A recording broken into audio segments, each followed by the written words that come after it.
আপনাদের দাবিটা কি ছিল আজকে? আজকে মূলত আমাদের দাবিটা ছিল, আমাদের চকুলডন্ডি ইউনিয়নে আপনারা জানেন প্রায় 30,000 জেলে, কিন্তু তারা বিভিন্নভাবে বায়াসড হয় বা বিভিন্ন ধরনের সিন্ডিকেটের হাতে জিম্মি এক ধরনের বলা যায়। দীর্ঘদিন ধরে এখানকার রাখাইন সভ্যতা, হিন্দু এবং মুসলিম সম্প্রদায় সবাই মিলে হচ্ছে যে এই পেশাটাকে বাঁচিয়ে রাখার জন্য যুদ্ধ করছে। কিন্তু দেখা যায় যে এরা নিজের ঘাম ফেলে নিজের যে পরিশ্রম করে সে পরিশ্রমের মর্যাদা তারা পায় না। তারা শহরে গিয়ে মাছ বিক্রি করতে গেলে বিভিন্ন ধরনের সিন্ডিকেটের হাতে পড়ে। কয়েকটা যদি আমি মেনশন করি, অনেক সময় দেখা যায় যে বরফের দাম নিয়ন্ত্রণ করে, তেলের দাম নিয়ন্ত্রণ করে, মাছ সঠিক দামে কেনে না। বিভিন্ন ধরনের যারা মাছের ব্যবসার সাথে, বড় ধরনের ব্যবসার সাথে জড়িত, তারা এই একই কথা, যেমন কৃষককে জিম্মি করে, কৃষক সঠিক মূল্য পায় না, মাছের জেলেদের ক্ষেত্রেও একই অবস্থা। তো আমরা চাচ্ছি ব্যবসাটা শহর কেন্দ্রিক একীভূত না হয়ে গ্রাম কেন্দ্রিক হোক। আমাদের পরে আরও পরিকল্পনা আছে, আমরা চকুলডন্ডি ইউনিয়ন দিয়ে আমাদের কার্যক্রম শুরু করেছি।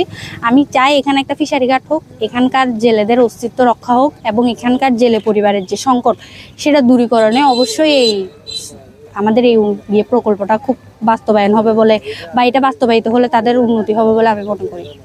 আর একটা হচ্ছে আপনার পুরুষকুলেও প্রায় সংখ্যক জেলে, আপনার তার বারগুয়ালিতেও প্রায় সংখ্যক জেলে আছে। তো এই দুইটা ইউনিয়ন ছেড়ে শুধু এইখানে হওয়ার আচ্ছা, মানেটাই? আমাদের খুরুশকুল ইউনিয়নের কিন্তু এটাই কমন ঘাট। খুরুশকুল ইউনিয়নও আলটিমেটলি আমাদের সাথেই কানেক্টেড, এখানে আলাদা করার কোনো সুযোগ নাই। এই যে বৃহত্তর জোনটা কক্সবাজার ছাড়া এই বৃহত্তর 4-5টা ইউনিয়নের যে জোন, এটা শহর থেকে একটু আউটসাইডেড হওয়ার কারণে প্রশাসনিক অনেক ধরনের সাহায্য সহযোগিতা এরা পায় না, এরা বঞ্চিত। তাই এখানে একটা ঘাট হলে আলটিমেটলি পার্শ্ববর্তী 4-5টা ইউনিয়নের লোক সুবিধাপ্রাপ্ত হবে বলে আমি মনে করি।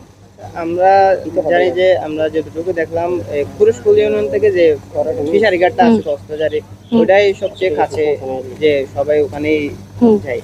তো ওনারা ওখানে ছেড়ে এখানে কেন আসবে বলে আমি মনে করি। এখন এইখানের সংখ্যাটাও তো আপনি ইগনোর করার মতো সংখ্যা না, প্রায় 30,000 জেলে।